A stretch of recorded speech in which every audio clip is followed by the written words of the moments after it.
विमल, पोलो, जोबा केसरी, हर पल मनाओ केसरी त्योहार। ड्रीम 11, माई 11 सर्कल, साथ ही साथ पोकर, ऐसी तमाम ऑनलाइन मनी गेमिंग एप्लीकेशंस पर सुप्रीम कोर्ट से बड़ी खबर आई।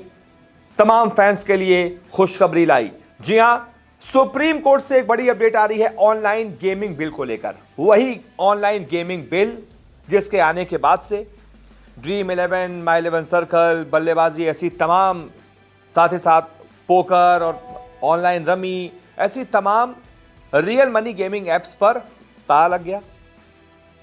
इन एप्लीकेशंस में आप अब पैसे डाल नहीं पा रहे हैं, निकाल नहीं पा रहे हैं, पैसों का लेन देन नहीं हो पा रहा है।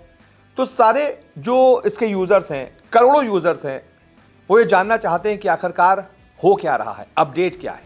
तो मैं आपको बता दूं, सुप्रीम कोर्ट से बहुत बड़ी अपडेट इस पूरे मामले पर सामने आ रही है और एक उम्मीद सामने आ रही है तमाम ग्राहकों के लिए जो चाहते हैं कि जिस तरीके से पहले रियल मनी गेमिंग चल रही थी वैसे गेमिंग वापस से चले। उन लोगों के लिए अच्छी खबर है, कम से कम एक उम्मीद सुप्रीम कोर्ट से उनके लिए आई है।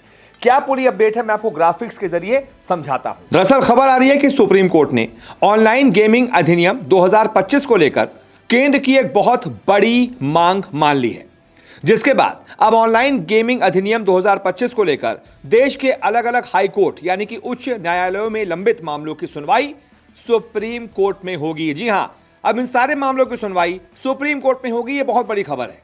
इलेक्ट्रॉनिक्स और सूचना प्रौद्योगिकी मंत्रालय ने 3 लंबित मामलों को उच्च न्यायालयों से सुप्रीम कोर्ट में ट्रांसफर करने के लिए याचिका दायर की थी। इस याचिका में ऑनलाइन गेमिंग अधिनियम 2025 के प्रचार और विनियमन को चुनौती देने वाली याचिकाओं को 3 हाई कोर्ट से सुप्रीम कोर्ट में स्थानांतरित करने का अनुरोध किया गया था।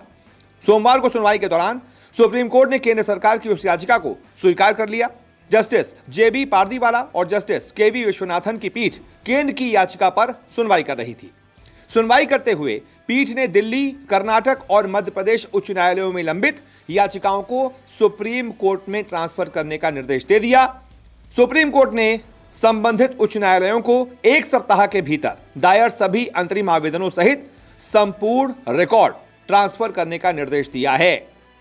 यानी कि अब 1 हफ्ते के अंदर सभी हाई कोर्ट को इस मामले से जुड़ी जो भी सुनवाई हुई है उसका पूरा रिकॉर्ड सुप्रीम कोर्ट को भेजना पड़ेगा। केंद्र सरकार की ओर से सॉलिसिटर जनरल तुषार मेहता और याचिकाकर्ताओं की ओर से वरिष्ठ अधिवक्ता सीए सुंदरम और अरविंद दातार ने दलीलें पेश की।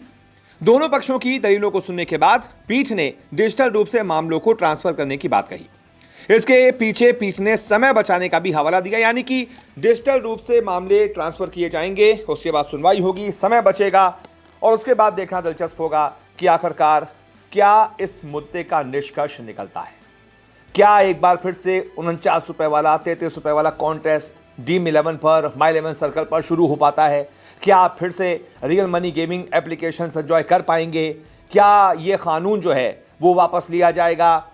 जो भी इस पूरे मुद्दे पर अपडेट होगी हम आपको बताएंगे। फिलहाल कम से कम सुप्रीम कोर्ट में इस मामले की सुनवाई हो रही है, यानी कि सुप्रीम कोर्ट को लगता है कि याचिका में दम है, इस वजह से सुनवाई हो रही है। इस वजह से तमाम लोगों के लिए एक उम्मीद जगी है कि सुप्रीम कोर्ट से जो रियल मनी गेमिंग एप्लीकेशंस के जितने भी मालिक हैं उनको ये कम से कम उम्मीद है कि सुप्रीम कोर्ट हमें न्याय दिलाएगा।